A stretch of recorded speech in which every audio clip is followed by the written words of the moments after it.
Hello students, C plus plus programming language की इस series में हम आज पढ़ने वाले हैं फॉर लूप के बारे में।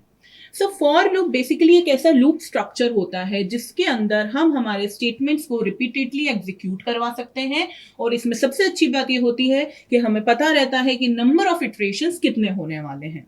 फॉर लूप का जो हमारा बेसिक सिंटेक्स होता है उसके लिए हम एक कीवर्ड का यूज करते हैं जो कि होता है हमारा फॉर कीवर्ड।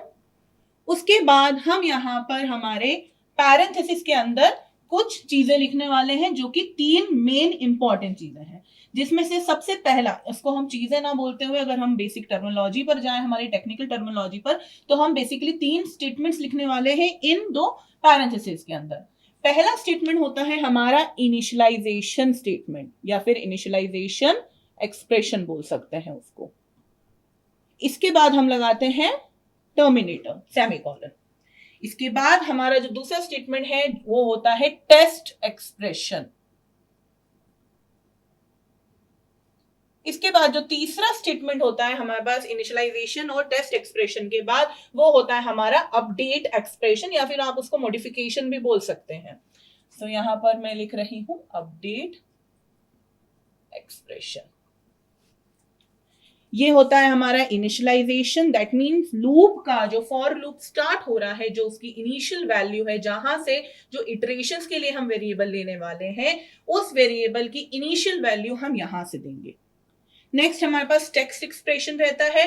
इस कंडीशन पर, इस कंडीशनल एक्सप्रेशन पर डिपेंड करता है कि हमारा लूप कितने बार एग्जीक्यूट हो रहा है, हर इटरेशन एग्जीक्यूट होगा कि नहीं होगा, वो डिपेंड करता है इस टेस्ट एक्सप्रेशन के आंसर पर ट्रू है कि फॉल्स है। नेक्स्ट हमारे पास जो एरिया रहता है वो रहता है अपडेट एक्सप्रेशन का। हमारे पास एक इटरेशन के बाद दूसरे इटरेशन में जाने के लिए हमारे पास जो भी वेरिएबल का हम उपयोग कर रहे हैं उसमें हमें वैल्यू में मॉडिफिकेशन करना है, किसी प्रकार के चेंजेस करना है, तो इस अपडेट एक्सप्रेशन के थ्रू हम करते हैं। इसके बाद हम ब्रेसेस के अंदर लिखते हैं हमारी फॉर लूप की बॉडी। तो यहां पे मैं लिख रही हूं बॉडी ऑफ लूप। ये हमारा बेसिक सिंटेक्स है फॉर लूप का। चलिए इसमें हम एक एग्जांपल देखते हैं जो हमने लास्ट वीडियोस में भी डिस्कस करा है वाइल और डू वाइल के टाइप पर। हम यहाँ पर हमारी कंसोल स्क्रीन पर आउटपुट स्क्रीन पर हेलो वर्ल्ड प्रिंट कराना चाह रहे हैं 5 टाइम्स। तो उसके लिए हमारे पास अगर एक C++ हमें प्रोग्राम बनाना है तो सबसे पहले हम यहाँ पर एक मेन फंक्शन बनाएंगे।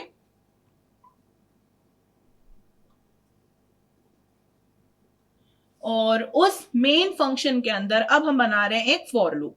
अगर आपको याद हो, हमने वाइल जब लूप पढ़ा था और डू वाइल लूप जब पढ़ा था, तो हमें हमारा जो भी इटरेशन कराने के लिए वेरिएबल, जो इटरेटिव वेरिएबल होता था, उसका हमें डिक्लेरेशन डेफिनेशन पहले ही लिखनी पड़ती थी, क्योंकि किसी प्रकार का स्टेटमेंट हमें लूप के अंदर उसके स्ट्रक्चर में ऐसा कुछ भी अवेलेबल नहीं होता है। लेकिन यहाँ पर फॉर लूप में हमारे पास एक एरिया है जिसका नाम है इनिशियलाइजेशन स्टेटमेंट, हम वहां लिख सकते हैं। तो हम डायरेक्टली हमारे इटरेटिव वेरिएबल को फॉर लूप के अंदर ही डिफाइन कर सकते हैं। मैं यहां पर लिख रही हूं एक फॉर लूप इंट आई। आपकी मर्जी है, वेरिएबल का नाम कुछ भी ले सकते हैं, आई, ए, बी, एक्स, वाई, जेड, आपकी मर्जी है। आप जो भी वेरिएबल का नाम लेना चाहे, रखना चाहे, वो रख सकते हैं।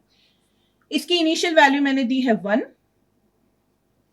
नेक्स्ट, अब यहां पर हमारे पास क्या है, टेक्स्ट एक्सप्रेशन, टेस्ट करना है हमारे एक्सप्रेशन को। तो हमारा जो कंडीशन है वो क्या है, हम प्रिंट करा रहे हैं हेलो वर्ल्ड कितनी बार, 5 बार। दैट मीन्स जो हमारे लूप का इटरेशन होगा, आई का जो इटरेशन हो रहा है, वो वैल्यूज 1 से लेके 5 तक जाएंगी, तभी तो हमारे हेलो वर्ल्ड 5 बार प्रिंट हो पाएगा। तो इसलिए हम यहां पर लिख रहे हैं I should be less than equals to 5। अगर मैंने बोला होता कि हेलो वर्ल्ड 4 टाइम्स प्रिंट होना है तो मैं इक्वल्स टू यहां नहीं लिखती, बट क्योंकि मैंने बोला है कि यहां पर ये 5 बार प्रिंट होना है तो इसलिए मैं यहां पर इक्वल्स टू लिख रही हूं। अभी मैंने इसको ऐसा लिखा है, बट आप जब कीबोर्ड में लिखेंगे तो उसको इस तरीके से लिखना पड़ेगा। फाइन। नेक्स्ट जो हमारा एक्सप्रेशन है वो है अपडेट एक्सप्रेशन। अपडेट एक्सप्रेशन में अब हमारी आई की वैल्यू नेक्स्ट इटरेशंस के लिए हमें अपडेट करनी पड़ेंगी। तो जो अभी हमारी इनिशियल वैल्यू 1 थी वो हमारी अपडेट होकर 2 होगी नेक्स्ट इटरेशन में, फिर अपडेट होकर 3 होगी, 4 होगी, 5 होगी। 5 तक हमारा लिमिट रहेगा, उसके बाद हमारा जो टेस्ट एक्सप्रेशन है वो फॉल्स हो जाएगा, कंडीशन हमारी फॉल्स हो जाएगी, फॉर लूप हमारा इटरेट होना बंद हो जाएगा, टर्मिनेट हो जाएगा और हम फॉर लूप के बाहर जो भी स्टेटमेंट लिखे होंगे उनको एग्जीक्यूट करेंगे। तो यहां पर हमारा अपडेट एक्सप्रेशन क्या हो गया है, आई की वैल्यू +1 हो रही है। तो आप चाहे तो डायरेक्टली लिख सकते हैं आई इक्वल्स टू आई +1, या फिर आपके पास एक ऑपरेटर होता है जिसको हम बोलते हैं इंक्रीमेंट ऑपरेटर, उसका यूज करके आप यहां पर डायरेक्टली लिख सकते हैं आई ++। अब इस फॉर लूप के अंदर हमें क्या प्रिंट कराना है, हेलो वर्ल्ड प्रिंट कराना है। तो हम सिंपली यहां लिखेंगे सी आउट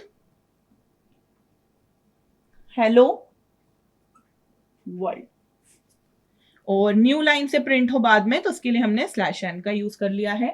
फॉर लूप यहां ओवर हो गया है और यहां पे हमारा मेन फंक्शन भी ओवर हो गया है।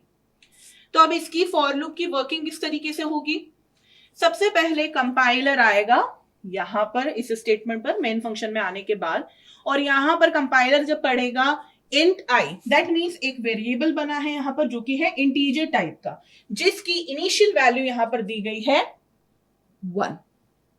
फिर उसके बाद वो सबसे पहली स्टेप हो गई फॉर लूप की इनिशियलाइजेशन। दूसरी स्टेप कंडीशन चेक होगी। तो यहां पर कंडीशन चेक हुई i is less than equals to 5। Condition अगर ट्रू होगी तभी हमारा फर्स्ट इटरेशन रन करेगा और ये स्टेटमेंट प्रिंट हो जाएगा। लेकिन अगर कंडीशन इनिशियली फर्स्ट इटरेशन पर ही फॉल्स हो गई तो हमारा लूप के अंदर कंपाइलर एंटर ही नहीं करेगा और ये पर्टिकुलर स्टेटमेंट एग्जीक्यूट ही नहीं होगा, और उसके बाद हमारा फॉर लूप टर्मिनेट वहीं हो जाएगा और आई की वैल्यू ना ही कोई अपडेट हुई। क्योंकि ये किस प्रकार का लूप है, ये है एंट्री कंट्रोल लूप। हमने लूप्स के बारे में ये पढ़ा था, आप जाकर सी प्रोग्रामिंग लैंग्वेज की जो हमारी सीरीज है वहां पर भी जाकर आप देख सकते हैं। वहां पर भी हमने लूप्स के बारे में बहुत थॉरली पढ़ा है, जिसमें do while loop, for loop, entry control loop, exit control loop में क्या डिफरेंस होता है, ये सब बहुत डिटेल में पढ़ा है हमने। सो यहाँ पर हम जो हमारा एंट्री कंट्रोल लूप होता है फॉर, उसमें हम हमारे एंट्री पर ही, लूप के एंट्री पर ही चेक करते हैं कि कंडीशन हमारी ट्रू है कि फॉल्स है। अभी कंडीशन ट्रू है, बट इन केस अगर आई की वैल्यू इनिशियल वैल्यू ही हमने 5 दे दी होती या 6 दे दी होती, उस केस में कंडीशन फॉल्स हो जाती है, फर्स्ट इटरेशन रन नहीं करता। बट अभी हमारी कंडीशन ट्रू है, तो इसके बाद सेकंड स्टेप हो गया हमारा टेस्ट हो गया, टेस्टिंग हो गई। नेक्स्ट हमारा जो स्टेप होगा वो है हमारे लूप के अंदर एंटर करेगा कंपाइलर। यहां पर जो भी स्टेटमेंट्स लिखे होंगे, 1 2 3 जितने भी n नंबर ऑफ स्टेटमेंट्स लिखे होंगे उनको एग्जीक्यूट करेगा।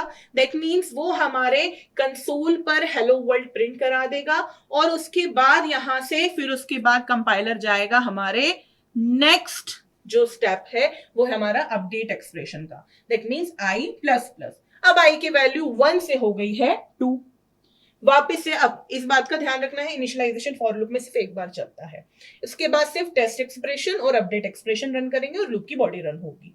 सो यहां पर वापस अब चेक हुआ 2 is less than equals to 5, condition is true, इसलिए एंटर हो गया कंपाइलर हमारे फॉर लूप के अंदर, हेलो वर्ल्ड प्रिंट कराया सेकेंड टाइम। फिर उसके बाद वापस अपडेट हुआ एक्सप्रेशन, आई की वैल्यू 2 से हो गई 3। इसके बाद वापस कंडीशन चेक हुई, और ये कब तक होगा, जब तक आई की वैल्यू 3 4 एंड 5 है। Fifth time hello world print होने के बाद हमारा जो कंपाइलर है वो अपडेट एक्सप्रेशन के पास जाएगा और आई की वैल्यू 5 से हो जाएगी 6। अब यहां पर टेस्ट एक्सप्रेशन चेक होगा, टेस्ट एक्सप्रेशन में 6 is less than equals to 5, condition हमारी हो गई फॉल्स। इसके बाद लूप हमारा हो जाएगा टर्मिनेट। सो इस तरीके से फॉर लूप की वर्किंग होती है, फॉर लूप के स्ट्रक्चर की वर्किंग होती है। अभी हमने यहाँ पर same example do while loop और फॉर लूप में भी डिस्कस करा, सेम एग्जांपल डिस्कस करा है। डिफरेंस कहाँ आया है, हमारे लूप के स्ट्रक्चर पर। हमने लूप को स्ट्रक्चर किस तरीके से करा है, यहाँ पर हमारे पास फॉर लूप में एक चीज बहुत अच्छी है कि हमें यहाँ पर पता रहता है कि नंबर ऑफ इटरेशंस कितने होने वाले हैं। यहाँ पर हमको पता है कि हमारे नंबर ऑफ इटरेशंस 5 टाइम्स होंगे और यहाँ पर हमारा आंसर प्रिंट होगा। सो ये है हमारा फॉर लूप। चलिए इसका अब हम एक बार प्रैक्टिकल करके देखते हैं। हम यहाँ पर हमारा प्रोग्राम बना रहे हैं, program to demonstrate for loop in C++। तो सबसे पहले हम इंक्लूड करेंगे हमारी हेडर फाइल्स,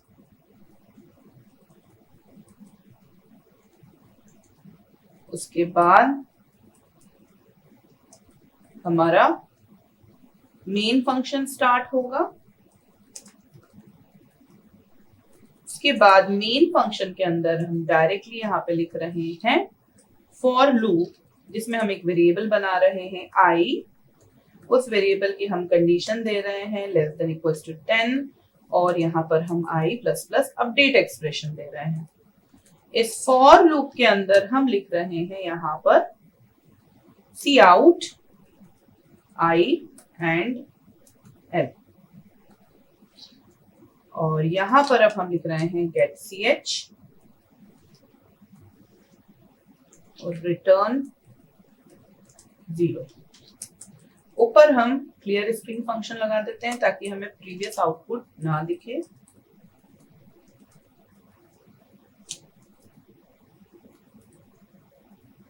चलिए इसको हम लोग सेव कर लेते हैं, एक बार कंपाइल करते हैं और रन करते हैं। 0 1 2 3 4 5 6 7 8 9 10, ये 0 से इसलिए दिखा क्योंकि हमने इनिशियल वैल्यू आई की 0 दी थी। तो हम इनिशियल वैल्यू चेंज कर सकते हैं, यहाँ पर हम 0 की जगह पर 1 कर देते हैं। तो इसे हम फिर से कंपाइल करेंगे और रन करेंगे। तो 1 2 3 4 5 6 7 8 9 10। आपको इस बात का ध्यान रखने की जरूरत है कि आप यहाँ पर इन 3 चीजों का जो आपको बताया मैंने, इनिशियलाइजेशन और हमारा कंडीशन और अपडेट एक्सप्रेशन की, आप अगर नहीं भी लिखते हैं तो भी हमारा फॉर लूप रन करेगा। इसमें किसी भी प्रकार की कोई भी सिंटैक्टिकल एरर नहीं होगी। बट हमें पता होना चाहिए कि हम अगर हमने यहाँ पर फॉर लूप रन कर दिया इस तरीके से तो क्या होगा, हमारा फॉर लूप इनफाइनाइट लूप में चला जाएगा। राइट, इनफाइनाइट लूप में जाने की वजह से हमारा प्रोग्राम जो है वो कंटिन्यूअसली रन ही होता रहेगा। दूसरी चीज, हम यहाँ पर सिर्फ इनिशियलाइजेशन भी लिख सकते हैं। अगर हमने कंडीशन और अपडेट एक्सप्रेशन नहीं लिखा है तो कोई प्रॉब्लम नहीं है। हम यहाँ पर सिर्फ अपडेट एक्सप्रेशन और साथ में इनिशियलाइजेशन भी लिख सकते हैं, टेस्ट कंडीशन नहीं भी लिखा तो भी चलेगा। सो यहाँ पर अरेंजमेंट हम चेंज कर सकते हैं, सिंटैक्टिकल एरर नहीं होगा, बट उसकी वजह से आपको जो आपका आउटपुट है उसमें आपको लॉजिकल एरर शो हो जाएगा। यहाँ पर आप इस तरीके से सेमीकोलन लगाएंगे तो ये सिंटैक्टिकल एरर नहीं है। इस सेमीकोलन का मतलब है कि फॉर लूप अपने सारे इटरेशंस कंप्लीट कर चुका है और यहीं तक उसकी कोई बॉडी नहीं थी, बस उसको इटरेशंस के लिए यूज करा था। तो उस केस में हमारा आंसर क्या प्रिंट होगा, आप देख लीजिए 11, क्योंकि लास्ट हमारा आई की वैल्यू 1 2 3 4 से अपडेट होते होते 10 के बाद जब अपडेट हुई थी 11, तो यहाँ पर कंडीशन चेक हुई थी 11 is less than equal to 10, तो कंडीशन फॉल्स हो गई, इसलिए हम फॉर लूप के बाहर आ गए थे। फॉर लूप के बाहर आने के बाद जो यहाँ पर स्टेटमेंट लिखा है सी आउट, आई की वैल्यू हमने प्रिंट कराई है, ये एक इंडिविजुअल स्टेटमेंट है। तो इस स्टेटमेंट का फॉर लूप के एग्जीक्यूशन से कोई लेने देना नहीं होता है यहाँ सेमीकोलन लगाने की वजह से। तो यहाँ पर हमें कुछ चीजों का ध्यान रखने की जरूरत है फॉर लूप बनाते टाइम। अगर यही हमारा प्रोग्राम सी में होता तो आपको यहाँ पर एक एरर शो होता कि वेरिएबल डिक्लेरेशन हमारा प्रोग्राम में सबसे पहले होना चाहिए। देखिए इसको हम अगर सेव कर दें फॉर डॉट सी से, अब मैं इसे कंपाइल करूंगी तो आपको एक एरर शो हुई है, must use C++ for the type IO stream. हमें यहीं पे एरर शो हो गई क्योंकि यहाँ पर हमने IO स्ट्रीम का यूज करा था। तो हम इसको यहाँ पर बना देते हैं, कमेंट बना देते हैं ताकि ये इंक्लूड ना हो। अब हमको सी आउट से पहले यहाँ पर दिख जाएगा एरर, 3 एरर है। पहली error expression syntax. Expression syntax इसलिए बोला गया क्योंकि वेरिएबल का डिक्लेरेशन हमने क्लियर स्क्रीन फंक्शन के बाद करा। दूसरा यहाँ पर हमको बोला गया अनडिफाइंड सिंबल, ये हमारा हुआ अनडिफाइंड सिंबल। तो आई को वो नहीं पहचान रहा क्योंकि उसने पहले वेरिएबल डिक्लेरेशंस रीड नहीं करे।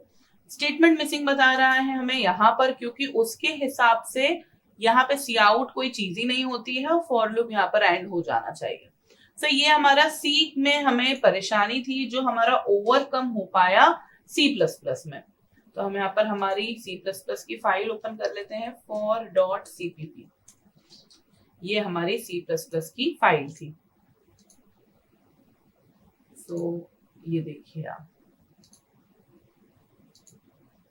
हमारी C++ की फाइल में इस तरह की कोई भी एरर हमें नहीं दिख रही है, राइट।